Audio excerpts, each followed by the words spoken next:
Hello my dear students. आज की class में हम ग्रुप के अवयव के ऑर्डर के आधार पर कुछ थ्योरम्स को डिस्कस करने जा रहे हैं। तो स्टूडेंट्स, उन थ्योरम्स को डिस्कस करने से पहले हमें कुछ पॉइंट्स हैं, वो अगर कहीं पे दिखते हैं तो उनका मीनिंग कुछ इस तरह से समझना चाहिए।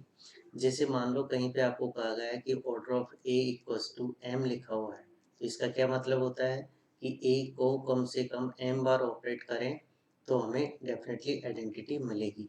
ओके, जहाँ एम पे कंडीशन क्या है, एम इस छोटे से छोटा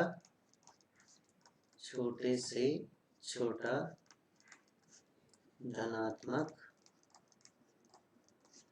पूर्णांक। ठीक है स्टूडेंट्स, पहला रिजल्ट आपका ये है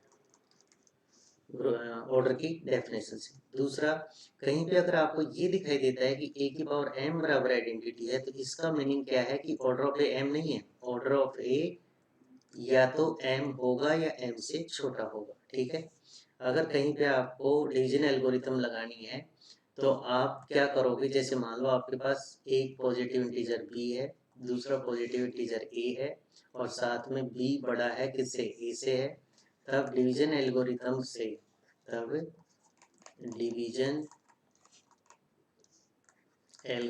से भागकलन विधि से क्या कह सकते हैं, आप कह सकते हैं कि b को a से डिवाइड करने पे एक कोशेंट q आएगा जो e का मल्टीपल होगा और यहाँ पे रिमाइंडर आएगा। रिमाइंडर पे स्टूडेंट्स कंडीशन क्या होती है कि रिमाइंडर कम से कम 0 हो सकता है और ये हमेशा जिस नंबर से डिवाइड कर रहे हो उससे छोटा होता है, तो इस कंडीशन को ध्यान से देखिए, क्योंकि जो थ्योरम प्रूव करने जाएंगे सबसे पहले नंबर की, तो उसमें काम आएगा। ठीक है, और वैसे भी आप इसे मैथमेटिकली एग्जाम्पल से समझ सकते हो। जैसे मान लो मैंने आपसे कहा कि 6 को 4 से डिवाइड कीजिए, 6 को 4 से डिवाइड कीजिए, तो आप क्या कह सकते हो कि 6 को 4 से डिवाइड करने पे क्वोशिएंट तो 1 है, ओके, और रिमाइंडर कितना है, 2 है। तो ये मैंने यहाँ पे क्या है, बी का काम कौन कर रहा है, 6 कर रहा है, ए का काम कौन कर रहा है, 4 कर रहा है, क्यू का काम कौन कर रहा है, 1, और आर क्या है, 2। तो देख लो रिमाइंडर आपका क्या है, देख लो 2 छोटा है किससे, ए से, मतलब 4 से छोटा है। ओके, तो इस तरह से आप इसको देख सकते हो अगर 6 को 4 से डिवाइड करते हैं तो। ठीक है, फिर उसके बाद स्टूडेंट्स आइए नेक्स्ट पॉइंट में।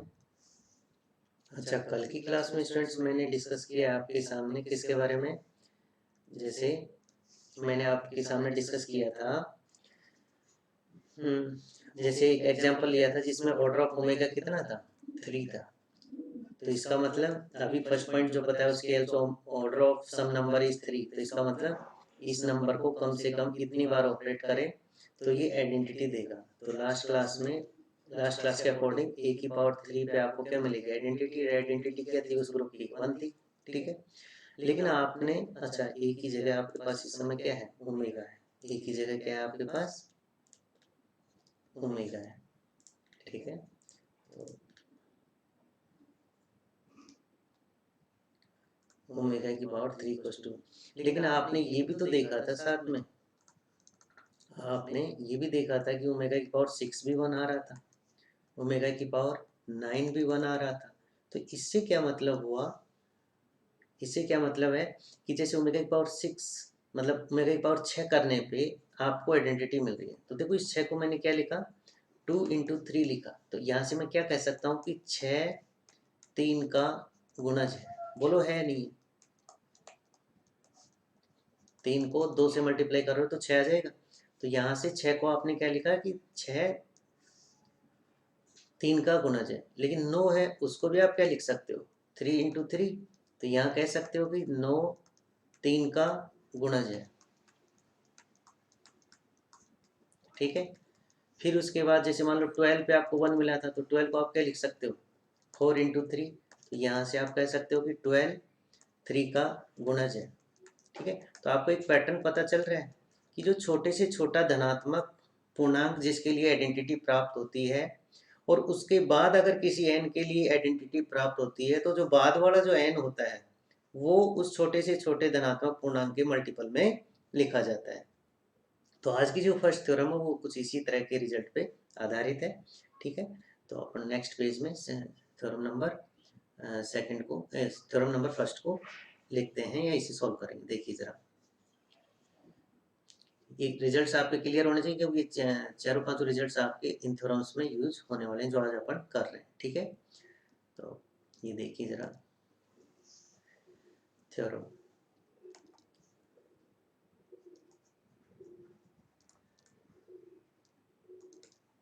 स्टेटमेंट देख लीजिए आप। यदि किसी ग्रुप के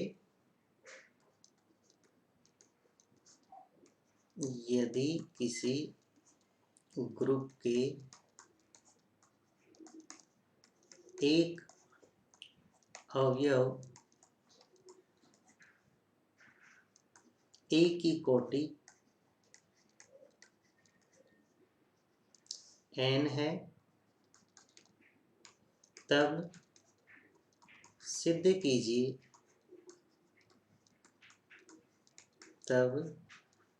कीजिए कि a रेज़ टू m बराबर e होगा यदि और केवल यदि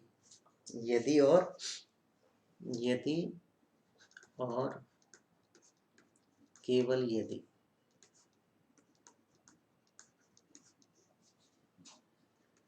m n का गुणज। ये आपका स्टेटमेंट है। ठीक है, इसे आपको प्रूव करना है। इसमें जो चीज़ें यूज होंगी वो मैंने ऑलरेडी आपके सामने डिस्कस की है। तो देखिए इसे स्टार्ट करते हैं। स्टेटमेंट क्या है? यदि किसी ग्रुप के एक अवयव एक की कोटि n है, तब सिद्ध कीजिए कि am बराबर e होगा यदि और केवल यदि m n का गुणज है। ठीक है स्टूडेंट्स, तो यहाँ पे यदि और केवल यदि वाला केस है। ठीक है ना, तो पहले हम सबसे पहले नेसेसरी कंडीशन लेंगे। क्या लेंगे? नेसेसरी कंडीशन, आवश्यक शर्त। ठीक है, तो उसमें अपन क्या मान लेते हैं? माना am बराबर e ले लिया। ठीक है ना, तब आपको प्रूव क्या करना है? तब हमें सिद्ध करना है कि m n का गुणज है। यही तो आपको प्रूव करना है। ठीक है, तो बड़ा इजी सा स्टूडेंट, आप ध्यान दीजिए, सब चीजें आपके पास हैं। देखो जरा, आपको ये पता है कि ऑर्डर ऑफ ए क्या है? n है। थ्योरम के फर्स्ट स्टेटमेंट में ही बता रखा है। और मैंने आपको बताया कि order of a equals to n, इसका मतलब a की पावर n बराबर e लिख सकते हो, जहां n क्या है? स्मॉलेस्ट धनात्मक पूर्णांक है, छोटे से छोटा धनात्मक पूर्णांक है। ठीक है,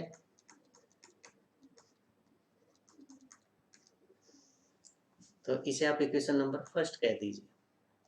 ये आपकी इक्वेशन नंबर फर्स्ट है। ठीक है, दूसरा स्टूडेंट्स, आप क्या लेके चल रहे हो आवश्यक शर्त में? am बराबर e। ठीक है, और यहाँ m के लिए क्या कहोगे कि m एक अऋणात्मक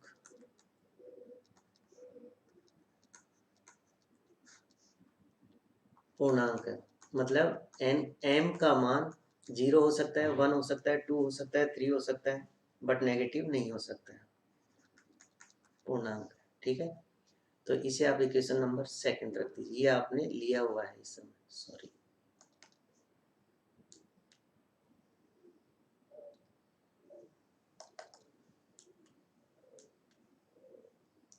ये आपकी इक्वेशन नंबर सेकंड है।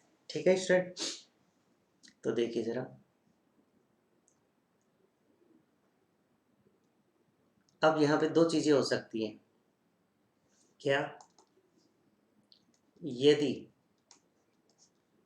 m बराबर n, अगर आपने m बराबर n लिया तो समीकरण फर्स्ट और सेकंड से क्या हो जाएगा? am बराबर an बराबर e, अर्थात m n का गुणज है। इसमें कोई दिक्कत ही नहीं होगी अगर दोनों बराबर हैं तो गुणज है। ठीक है, क्यों? क्योंकि आप देख सकते हो अगर m बराबर n ले लिया आपने तो इसे आप क्या लिख सकते हो, m equals to 1 into n, ठीक है। और इस स्थिति में ये दोनों बराबर होंगे, am बराबर an बराबर होगा, ठीक है ना। तो इसका मतलब यहाँ से m n का गुणज दिखाई दे रहा है, ठीक है। प्रॉब्लम कब आती है, जब m का मान n से बड़ा हो जाए, ठीक है ना। जब m का मान m से बड़ा हो जाए तो फिर आपको दिक्कत आएगी। तो उस केस को अपन कैसे हैंडल करेंगे ये देखिए आप।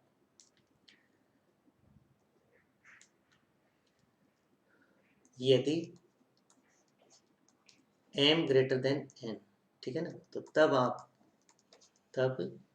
भागकलन विधि से, डिवीजन एल्गोरिथम विधि से, भागकलन विधि से इन दोनों नंबर पे लगा दीजिए आप, m और n पे।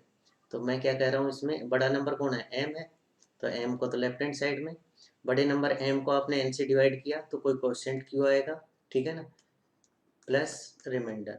ध्यान दीजिए रिमाइंडर पे कंडीशन क्या है, रिमाइंडर कम से कम 0 हो सकता है और ये हमेशा n से छोटा होगा, ठीक है। तो ये आपकी आ गई इक्वेशन नंबर स्टूडेंट्स, ये आपकी इक्वेशन नंबर 3 आ गई, ठीक है। ओके, अब देखिए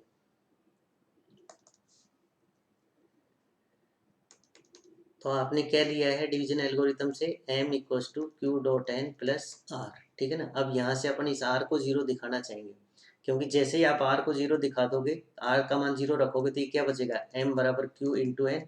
तो यहाँ से कह सकते हो कि m n का गुणज है, m n का गुणज है, ठीक है। तो आपका एम क्या है, अब r को 0 दिखाना। तो जो आगे कैलकुलेशन करेंगे वो किसको ध्यान में रखते हुए, r को 0 करने के हिसाब से, ठीक है। तो देखिए जरा, m equals to q into n plus r, किससे, भागकलन विधि से, भागकलन विधि से, जो आपने इक्वेशन नंबर 3 में बता रखी है। और साथ में ध्यान क्या रखना है कि जो r है वो किस कंडीशन को फॉलो कर रहा है, 0 के बराबर या n से छोटा है, ठीक है। दोनों तरफ a रेज टू a की पावर्स में लिख दीजिए इसे, a की power q into n plus r, ठीक है स्टूडेंट्स। आप देखो जरा राइट हैंड साइड में क्या किया, a की पावर x प्लस वाई जैसा एक a की पावर x प्लस वाई दिखाई दे रहा है तो उसे अलग अलग लिख दिया बेस के लिए, a की power q into n into a की पावर r। अब ध्यान रखना स्टूडेंट्स, यहाँ पे जो ये इंटू बोल रहा हूँ मैं, ये एक्चुअल में आपकी बाइनरी है, मतलब नॉन बाइनरी नहीं है। स्टार टाइप के तो बार बार स्टार लिखना बड़ा टफ सा होता है, तो इसे इस तरह से ही लिखते हैं मल्टीप्लिकेशन जैसा, बट है आपकी क्या डिफाइंड बाइनरी जो प्रॉब्लम में दी गई है, ठीक है।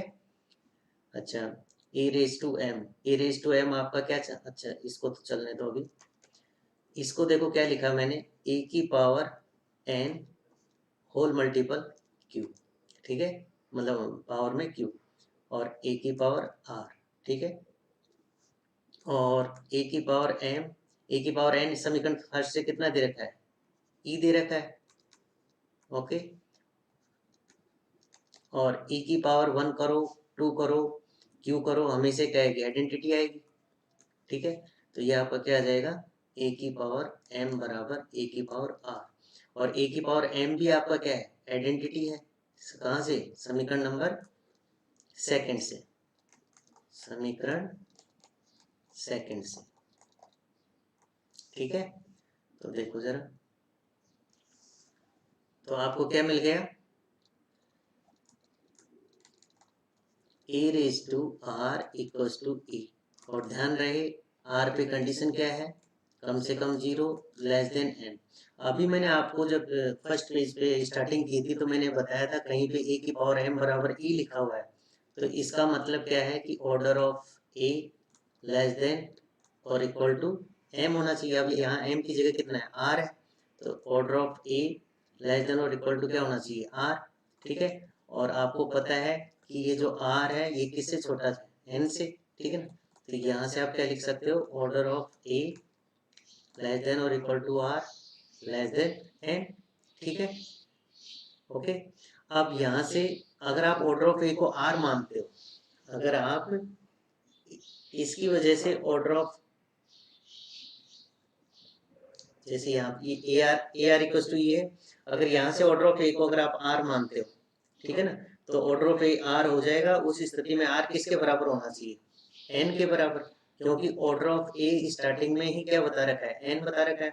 और ये इक्वेशन आपको क्या कह रही है, अगर यहाँ से अगर आप order of a equal to r कहते हो तो इसका मतलब आर इक्वल टू एन होना चाहिए। लेकिन ये पॉसिबल नहीं हो सकता, क्यों, क्योंकि आर तो डिवीजन एल्गोरिथम की हेल्प से हमेशा क्या है, एन से छोटा है। आर तो हमेशा एन से छोटा है, इसका मतलब ऑर्डर ऑफ ए आर तो हो नहीं सकता। इसका मतलब ऑर्डर ऑफ ए आर तो हो नहीं सकता। तो अगर ऑर्डर ऑफ ए आर नहीं हो सकता है तो फिर क्या पॉसिबिलिटी बचती है, फिर ए की पॉसिबिलिटी बचती है आपके सामने, कौन सी, कि आर को क्या होना पड़ेगा, 0 होना पड़ेगा। ठीक है, क्योंकि एन वो स्मॉलेस्ट नंबर है जिसके लिए पहली बार आपको क्या है, आइडेंटिटी मिल रही है। ठीक है, तो इसका मतलब आर आपके पास क्या होना चाहिए, 0 होना चाहिए। तो इसे आप इक्वेशन नंबर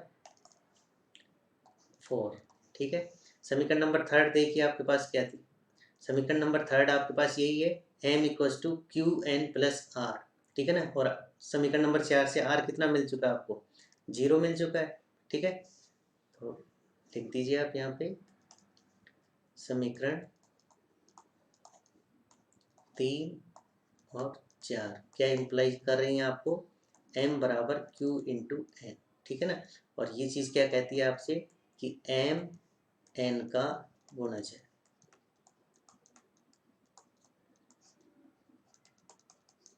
ठीक है स्टूडेंट्स, तो ये इसका नेसेसरी कंडीशन का प्रूव होगा।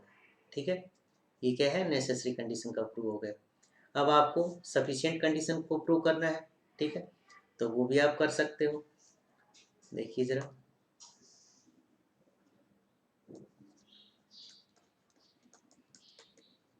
सफिशिएंट कंडीशन, अब क्या मानोगे आप, माना एम एन का गुणज है, गुणज है, अर्थात आप m को क्या लिखोगे, q इंटू एन लिख सकते हो। अब आपको प्रूव क्या करना है, तब हमें सिद्ध करना है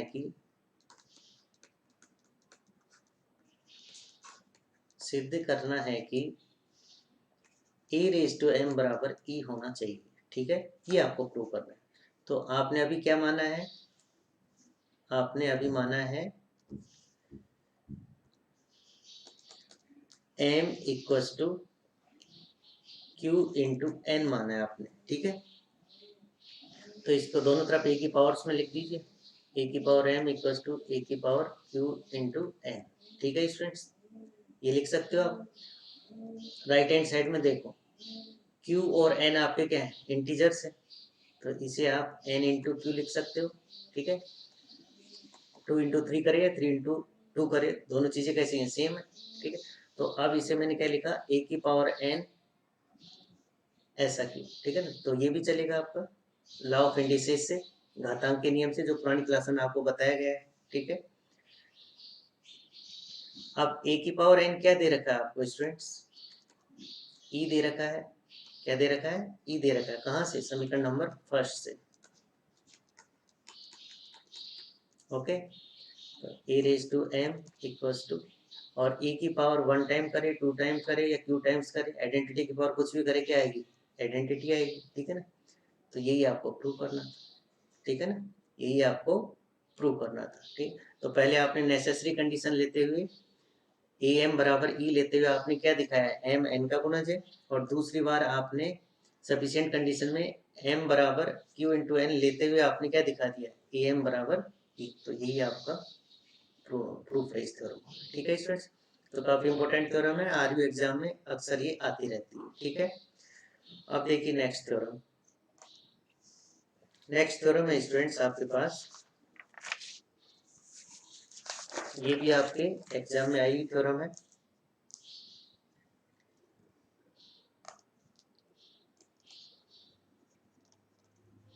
पहले इसका स्टेटमेंट देख लेते हैं। किसी परिमित ग्रुप के प्रत्येक अवयव की कोटि किसी परिमित ग्रुप के प्रत्येक अवयव की कोटि प्रत्येक अवयव की कोटि परिमित होती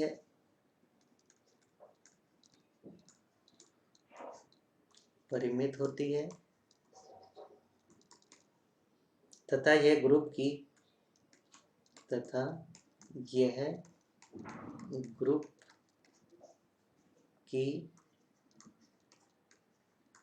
कोटि के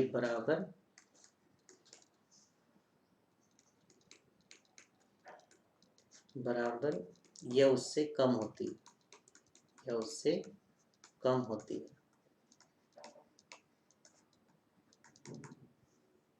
तो स्टूडेंट्स ये आपको प्रूव करना, इसे आपको प्रूव करना, ठीक है। तो बड़ा सिंपल सा है। तो थ्योरम को प्रूव करने से पहले मैं बता देना चाह रहा हूँ कि एक्चुअली इसमें करेंगे क्या। जैसे कल की क्लास में ये जी लिया था मैंने, 1 ओमेगा ओमेगा स्क्वायर, ये सेट था, ठीक है ना। और इस पे स्टार्ट क्या थी, सिंपल मल्टीप्लिकेशन था। और इस पे 1 plus omega square equals to 0 और ओमेगा क्यूब इक्वल्स टू 1, मतलब क्यूब रूट ऑफ यूनिटी वाला कंसेप्ट से ये आपने एक सेट था, उस पे स्टार ऐसे डिपेंड किया था। तो इसे आपने पहले ग्रुप बताया था और कल की क्लास में इसके एलिमेंट्स के ऑर्डर की बात की थी। तो इसका ऑर्डर ऑफ 1 कितना मिला था, 1 मिला था। ऑर्डर ऑफ ओमेगा क्या मिला है, 3 मिला है। और ऑर्डर ऑफ ओमेगा स्क्वायर भी क्या मिला था, 3 मिला था। तो आप यहाँ से देख सकते हो कि अगर, अब बताओ ग्रुप का ऑर्डर कितना है, ऑर्डर ऑफ जी कितना है, 3 है, ठीक है। तो यहाँ पे दो चीजें पूछ रहा हूँ थ्योरम में। पहला तो क्या कि अगर फाइनाइट ग्रुप है तो उसके किसी भी एलिमेंट को आप देख लीजिए, उसका ऑर्डर भी कैसा होगा, फाइनाइट होगा। और साथ में वो ये कह रहा है कि जो भी एलिमेंट है ग्रुप का, उसका ऑर्डर या तो ग्रुप के बराबर होता है या उससे कम होता है। तो देखो ग्रुप के एलिमेंट ओमेगा और ओमेगा स्क्वायर है, तो इनके ऑर्डर कितने हैं, 3 है, जो ग्रुप के ऑर्डर के बराबर है। जबकि ग्रुप का एक एलिमेंट 1 भी है, तो उसका ऑर्डर 1 है, जो ग्रुप के ऑर्डर से कम है, ठीक है। तो थ्योरम में आपको बस यही प्रूव करना है कि अगर आपने कोई एलिमेंट ए लिया है और ग्रुप फाइनाइट है, तो एलिमेंट का ऑर्डर भी कैसा होगा, फाइनाइट होगा। और साथ में इस एलिमेंट का ऑर्डर ग्रुप के ऑर्डर के या तो बराबर होगा या उससे कम होगा। ये चीजें आपको शो करनी है, ठीक है। तो बड़ा इजी सा प्रूफ है, देखिए जरा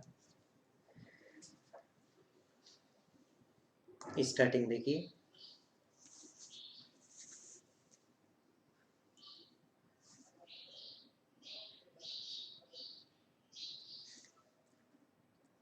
माना जी स्टार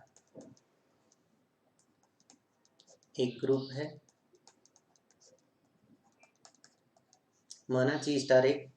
है, अच्छा ये ग्रुप कैसा लेना है स्टूडेंट्स, फाइनाइट लेना है। क्योंकि अगर फाइनाइट नहीं लिया तो फिर आपको कुछ थोड़ा सा अलग कंसेप्ट होता है। माना जी स्टार एक परिमित ग्रुप है,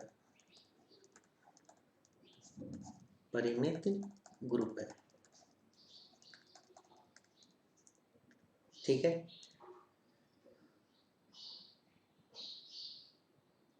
तथा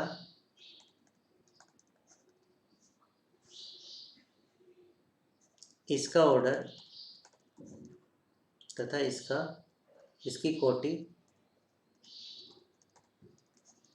n है, ये अपन ने माना है, ठीक है। अर्थात ऑर्डर ऑफ जी आपके पास क्या होना चाहिए, n। मतलब जी स्टार आपने परिमित ग्रुप माना है और इसकी कोटि क्या बताइए, n बताइए। तो इसका मतलब ऑर्डर ऑफ जी क्या है, n है, ठीक है। इसे आप इक्वेशन नंबर फर्स्ट कह दीजिए,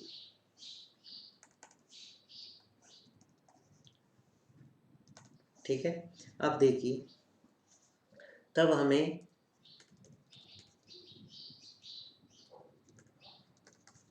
सिद्ध करना है कि इसके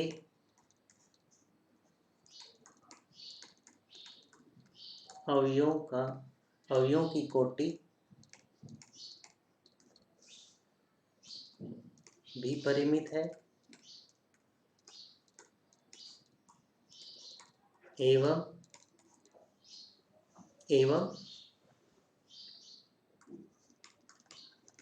अवयवों की कोटि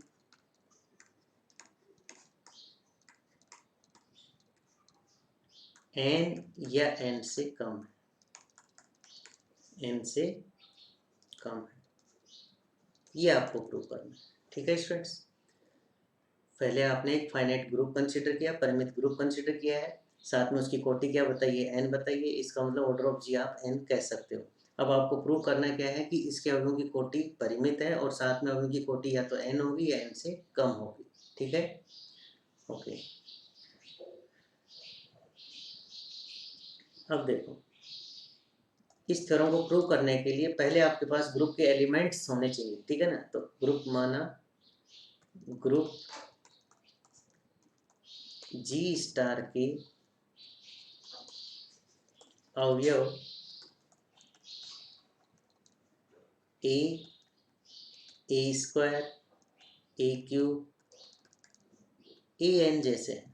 ये अपन ने माना है इस थ्योरम को प्रूव करने के लिए, मतलब इसके जो भी एलिमेंट्स आएंगे ना, उनकी शेप कैसी है, ए square, A cube, A N जैसे, मतलब इस तरह का एलिमेंट है। ठीक है,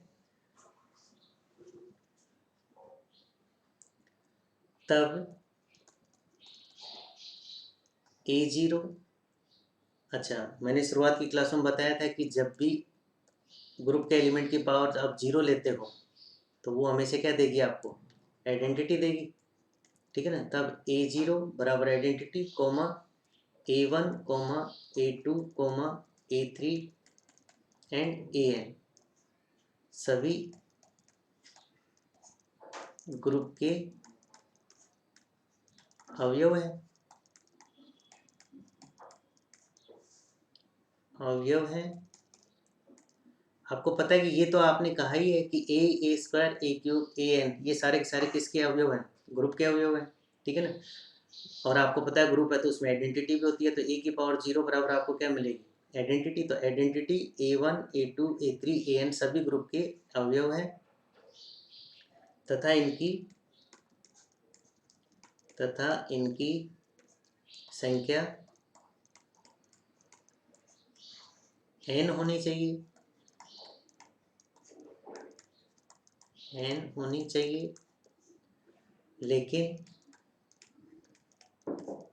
यहाँ इनकी संख्या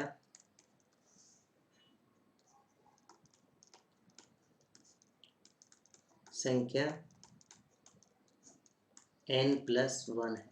समझ रहे हो क्यों है? देखो, आपने पहला एलिमेंट हीरा, दूसरा एलिमेंट हीरा, तीसरा एलिमेंट हीरा, n एलिमेंट हीरा, तो n एलिमेंट तो ये है, कैसे, a की पावर 1, a की पावर 2, a की पावर n जैसे। लेकिन साथ में आपने आइडेंटिटी को और काउंट किया है, A0 बराबर A को, तो एक एलिमेंट और बढ़ गया, तो टोटल संख्या कितनी है, n+1 है। जबकि आपने शुरुआत में कह दिया है कि ग्रुप का ऑर्डर कितना है, n है, तो इसका मतलब ग्रुप में ज़्यादा से ज़्यादा कितने एलिमेंट हो सकते हैं, n हो सकते हैं। लेकिन यहाँ संख्या कितनी आ रही है, n+1 आ रही है। इसका क्या मतलब है, अतः इन सभी अवयवों में से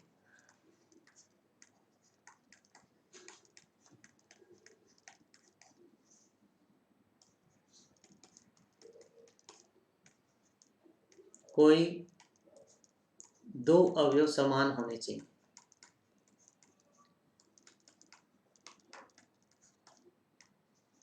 समान होने चाहिए। एग्जैक्टली n एलिमेंट चाहिए, जबकि आपके पास है कितने, n+1। इसका मतलब कोई दो आपके सेम होने चाहिए। माना, आप यहां से कह सकते हो इसको, सॉरी, माना वो दो समान अवयव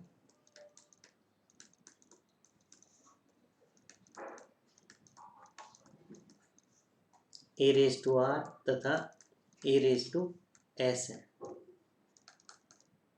जो निम्न प्रकार से है,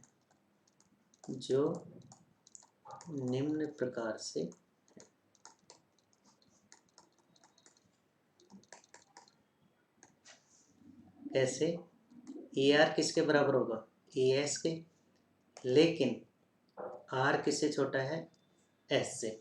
ये क्यों कहा है स्टूडेंट्स, इसको आप ऐसे समझ सकते हो कि जैसे मान लो ये है आपके पास, ये तो आपके पास क्या हुआ, A0 रहा आइडेंटिटी, ये A1 A1 आएगा, A2 आएगा, A3 आएगा, कहीं पे AR आएगा, कहीं पे AS आएगा, कहीं पे लास्ट में AN आएगा, ठीक है।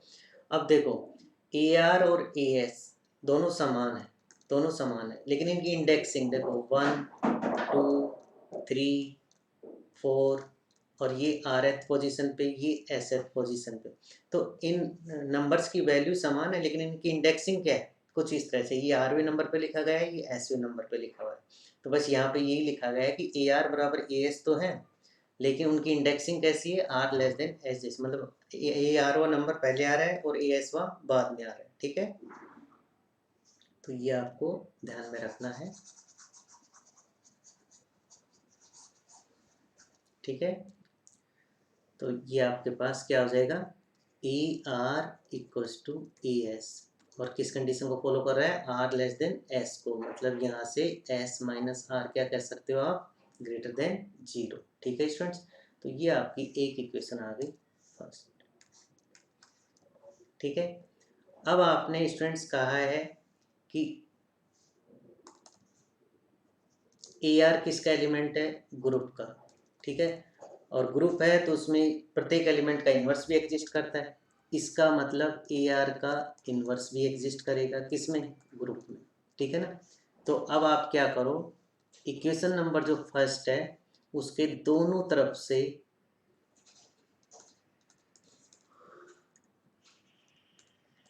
ए आर के इन्वर्स को ऑपरेट कर दीजिए, ठीक है।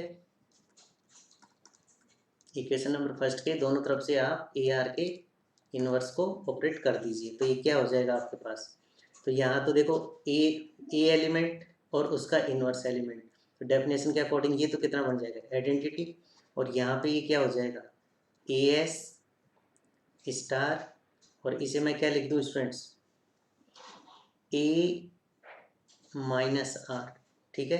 तो ये आपका आइडेंटिटी इक्वल्स टू क्या बच जाएगा, ए की पावर एस माइनस आर बच जाएगा, ठीक है स्टूडेंट्स। बोलिए यहाँ तक लिख सकते हो, ठीक है। तो इसको आप क्या कह सकते हो, यहाँ से आप कह सकते हो A S minus R equals to identity, which imply that order of A कितना होना चाहिए, लेस देन और equal to S minus R होना चाहिए।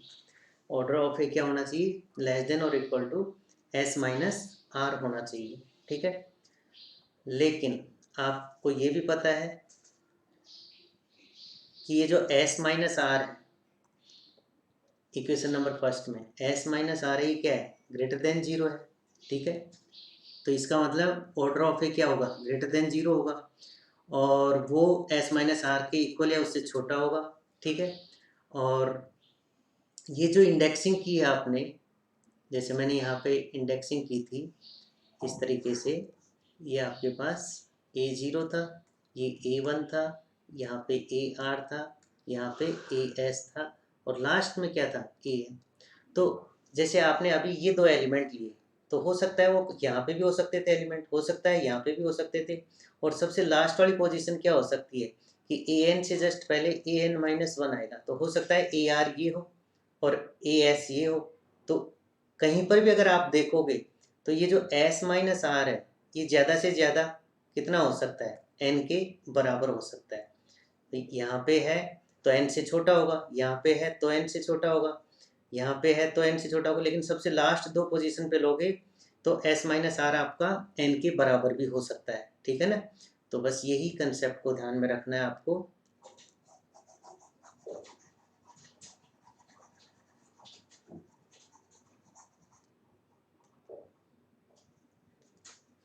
यहाँ से मैं इक्वेशन नंबर एक तो फर्स्ट को यूज करूंगा, फर्स्ट क्या कह रही है, s minus r greater than 0 है, और एक ये जो अभी इंडेक्सिंग समझाई है उसके आधार पे मैं क्या कह सकता हूँ कि एस माइनस आर हमेशा 0 से बड़ा होगा। और अच्छा, इसको आप एक सेकेंड,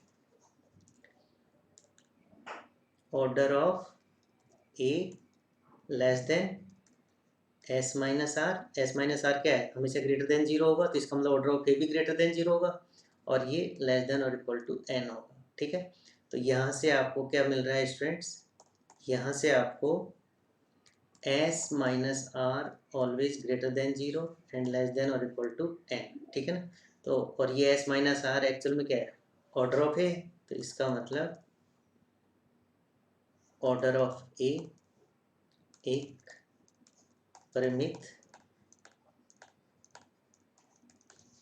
परिमित मान है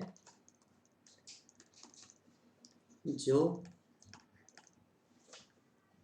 0 से n के मध्य में, जो 0 से n के मध्य में। ठीक है, तो इसका क्या मतलब हुआ, एक तो आपने मतलब एलिमेंट का जो ऑर्डर है वो आपने 0 से n के मध्य में दिखा दिया है, या n के बराबर है। ठीक है ना, साथ में आप क्या कह सकते हो कि ये जो s माइनस आर है वो आपको क्या दिखाई दे रहा है, n के बराबर या n से छोटा। ठीक है ना, और s माइनस आर एक्चुअल में आपके पास क्या है, ऑर्डर ऑफ a है।